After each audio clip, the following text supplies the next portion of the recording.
अब नेक्स्ट हमारे पास टॉपिक है working with user Meta data. अब नेक्स्ट हमारे पास एक एग्जांपल कोड उसने दिया हुआ है जिसके थ्रू हम यूजर के प्रोफाइल के अंदर कुछ एक्स्ट्रा इन्फॉर्मेशन ऐड करेंगे और फिर उससे वो सेव करवाएंगे, और जब वो सेव करेगा तो उसकी इन्फॉर्मेशन को हम उसके मेटा के अंदर, यूजर के मेटा के अंदर सेव करवाएंगे। तो इस एग्जांपल कोड को अगर हम एक्सप्लोर करें, अब सबसे पहले आप नीचे आए तो अब देखें कि हमने कुछ एक्शन हुक्स जो हैं उनको कॉल किया है, और उनके साथ हमने अपना जो कस्टम फंक्शन है जो हमने बनाया है डब्ल्यूपी और user Meta form field birthday. तो हम यूजर की प्रोफाइल के अंदर एक बर्थडे की ऑप्शन जो है वो ऐड करना चाह रहे हैं ताकि यूजर अपनी बर्थडे ऐड कर सके। ठीक है, और उस कस्टम इन्फॉर्मेशन को हम यूजर की प्रोफाइल की स्क्रीन पे शो करवाना चाहते हैं, और फिर जब वो सबमिट करे तो उसको सेव करवाना चाहते हैं। तो अब यहाँ पे उससे रेलेवेंट जो एक्शन हुक्स है वो हम देख लेते हैं कि कौन कौन सी उसने यूज की है। सबसे पहले ये वाली जो एक्शन हुक है, it add the field to users own profile editing screen.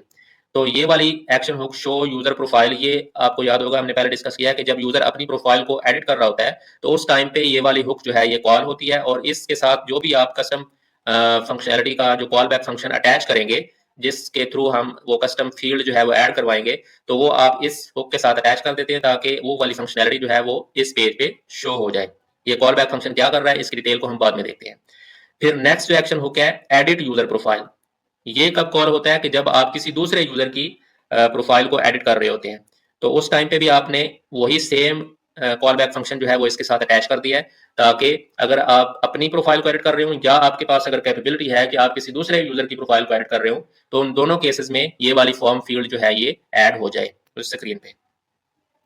फिर ये जो दो एक्शन हुक्स हैं इनके थ्रू हम इस पेज पे वो बर्थडे के लिए इनपुट फील्ड ऐड करेंगे। ठीक है, जो नेक्स्ट हमारे पास दो एक्शन हुक्स हैं इनको इस्तेमाल करते हुए हम उस इनपुट फील्ड के अंदर जो भी इंफॉर्मेशन यूजर ऐड करेगा उसको सेव करवाएंगे डेटाबेस टेबल के अंदर, यूजर मेटा के टेबल के अंदर हम उसको सेव करवाएंगे। तो सेव के लिए हमारे पास कौन कौन सी एक्शन हुक्स हैं? एक है पर्सनल ऑप्शंस अपडेट। तो ये हुक कब कॉल होती है कि जब कोई यूजर जो है वो अपनी प्रोफाइल को एडिट कर रहा है, कुछ इन्फॉर्मेशन वो इसके अंदर ऐड करता है, और जब वो अपडेट प्रोफाइल के बटन को क्लिक करता है तब ये वाली जो एक्शन हुक है ये कॉल होती है। और नेक्स्ट क्या है? Edit user profile update. तो ये वाली एक्शन हुक जो है ये तब कॉल होती है जब आप किसी दूसरे यूजर की प्रोफाइल को एडिट कर रहे होते हैं। ठीक है, और इन्फॉर्मेशन ऐड करने के बाद जब अपडेट पे आप क्लिक करते हैं तो उस टाइम पे ये वाली एक्शन हुक जो है वो कॉल होती है, जिसके थ्रू आप उस इन्फॉर्मेशन को सेव करवा सकते हैं। ठीक है, तो अगेन दो जो एक्शन हुक्स हैं वो हम फॉर्म फील्ड को ऐड करने के लिए यूज कर रहे हैं, और दो जो एक्शन हुक्स हैं वो हम उस इंफॉर्मेशन को सेव करवाने के लिए यूज कर रहे हैं। और दोनों में डिफरेंस क्या है कि एक वो है कि जब आप अपनी प्रोफाइल को एडिट कर रहे हैं, और दूसरी वो है जब आप किसी दूसरे यूजर की प्रोफाइल को एडिट कर रहे हैं।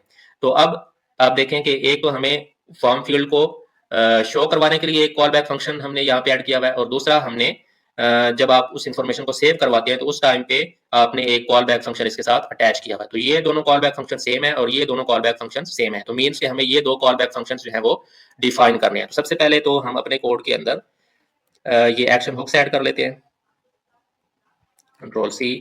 तो अब यहाँ पे अगर हम आए, और ये जितनी भी फंक्शनैलिटी है ये बैकएंड के लिए है। ठीक है, तो मीन्स के इसको हम एडमिन वाले कोड के अंदर या एडमिन की फाइल के अंदर ऐड कर सकते हैं। तो इस admin dashboard dot P file के एंड पे अगर हम आए और यहाँ पे हम एक कमेंट भी ऐड कर देते हैं, मेटा टेबल। ठीक है, तो अब नेक्स्ट हम यहाँ पे वो एक्शन हुक्स जो हैं उनको पेस्ट कर देते हैं। तो ये चारों एक्शन हुक्स जो हैं वो हमने ऐड कर दी। अब हमने क्या करना है कि इन फंक्शंस को डिफाइन करना है। तो सबसे पहले हम प्लग इन प्रीफिक्सेस को अपडेट कर देते हैं इन सारी कॉल बैक फंक्शंस के अंदर। तो यहाँ पे हमने इसको अपडेट कर दिया।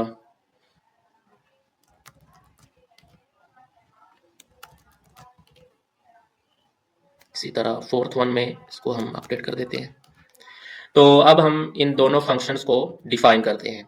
तो अगर हम अपने एग्जाम्पल कोड के अंदर आए तो सबसे पहले ये वाला हमारा कॉल बैक फंक्शन है जिसके थ्रू हम जो यूजर की प्रोफाइल पे कस्टम इनपुट फील्ड जो है वो ऐड करेंगे बर्थडे के लिए।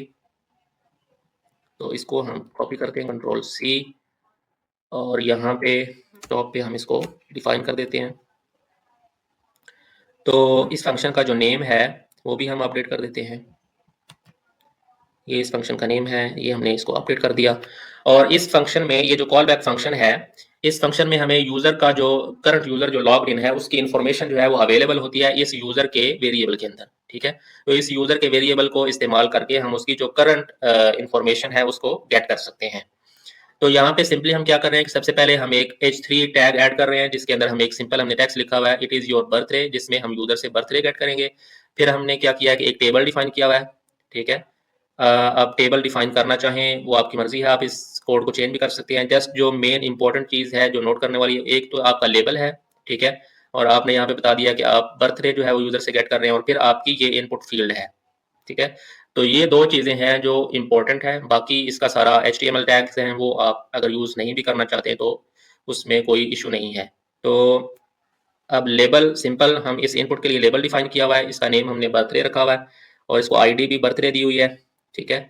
और फिर नेक्स्ट इसमें क्या है कि इसकी जो करंट वैल्यू है, अब जब आप उस बर्थडे को सेव करवाएंगे तो जो बर्थडे उसकी सेव्ड होगी, जो वैल्यू उसकी सेव्ड होगी, तो उसको आपने गेट भी करना है। तो यूजर मेटा को गेट करने के लिए हमारे पास एक फंक्शन होता है get underscore user underscore meta, ठीक है। तो इसको सिंपली आप यूजर की आईडी देते हैं, जो कि यूजर की आईडी हमें डॉलर यूजर के ऑब्जेक्ट से मिल रही है, ये यूजर का ऑब्जेक्ट है जो करंटली लॉग इन है।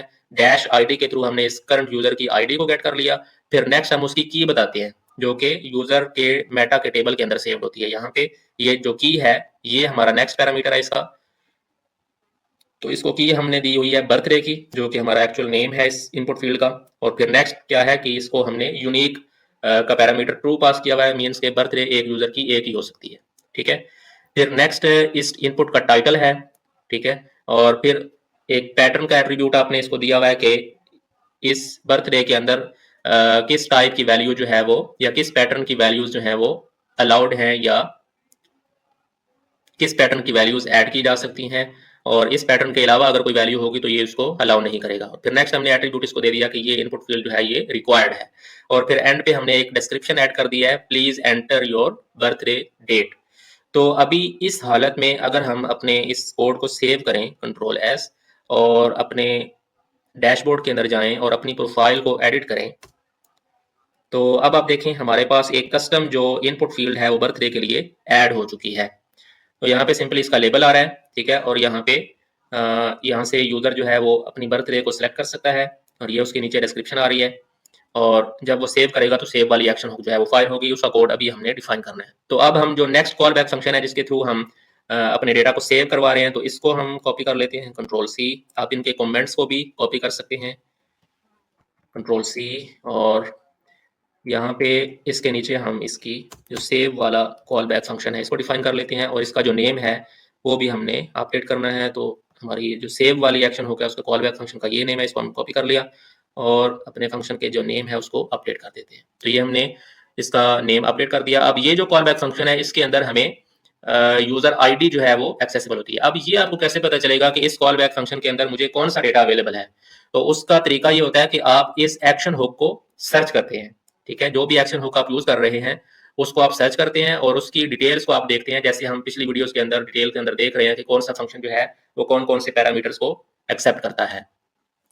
तो इस डिटेल्स पेज पे आपको पता चल जाता है कि ये जो कॉल बैक फंक्शन है इसके अंदर मुझे कौन सा डेटा जो है वो एक्सेसिबल है। तो यहाँ पे आपको यूजर आईडी जो है वो अवेलेबल होती है। इस यूजर आईडी को आप इस्तेमाल कर सकते हैं डिफरेंट सिनेरियोज के अंदर।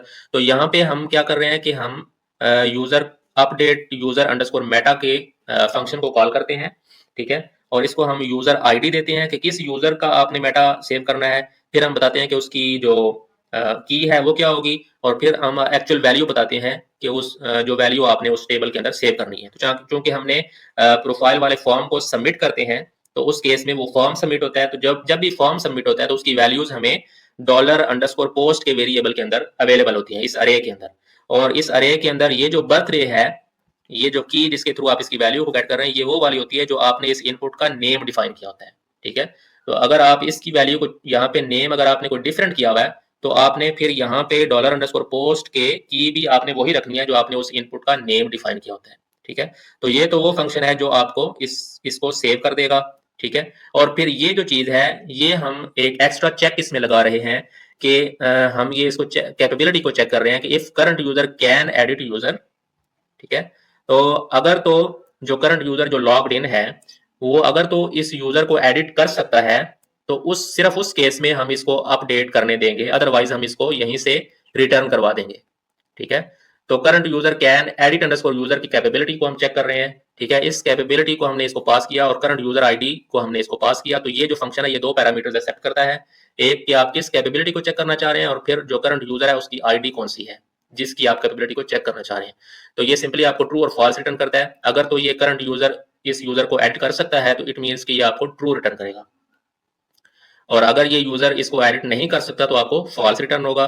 और यहाँ पे हम फॉल्स वाला केस चेक करना चाह रहे हैं कि अगर तो यूजर इस प्रोफाइल को एडिट नहीं कर सकता, चाहे वो अपनी प्रोफाइल हो या किसी और यूजर की प्रोफाइल हो, तो उस केस में आपको फॉल्स रिटर्न होगा। और फॉल्स को हमने नॉट करके ट्रू किया, तो ये जब कंडीशन ट्रू हो रही है तो हमने सिंपली इसको रिटर्न फॉल्स कर दिया, तो ये यहीं से रिटर्न हो जाएगा और नेक्स्ट वाली ये जो फंक्शनैलिटी है ये इंप्लीमेंट नहीं होगी। ठीक है, तो उस केस में यूजर इसको अपडेट नहीं कर पाएगा इसके मेटा को, यहीं से हम सिंपली इसको रिटर्न कर रहे हैं।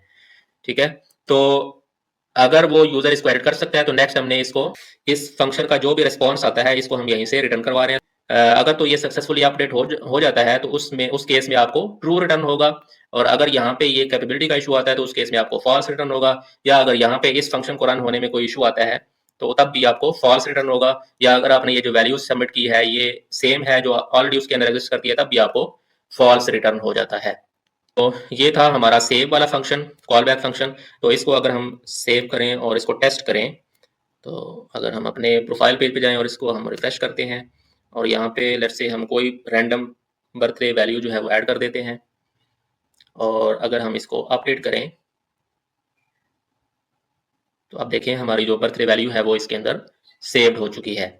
तो इस तरह से आप कस्टम इंफॉर्मेशन जो है वो यूजर की प्रोफाइल की स्क्रीन पे ऐड कर सकते हैं। कुछ भी इंफॉर्मेशन आप यूजर से गेट कर सकते हैं और फिर उसको यूजर मेटा के टेबल के अंदर सेव करवा सकते हैं। तो अब अगर इस टेबल के अंदर हम आए और यहाँ पे इसको अगर हम सॉर्ट करें रिकॉर्ड्स को, तो ये आप देखें ये हमारे मेटा की आईडी है, ये यूजर की आईडी है, और ये उसकी की है, और ये उसकी वैल्यू है जो हमने इसको सेव करवाई है।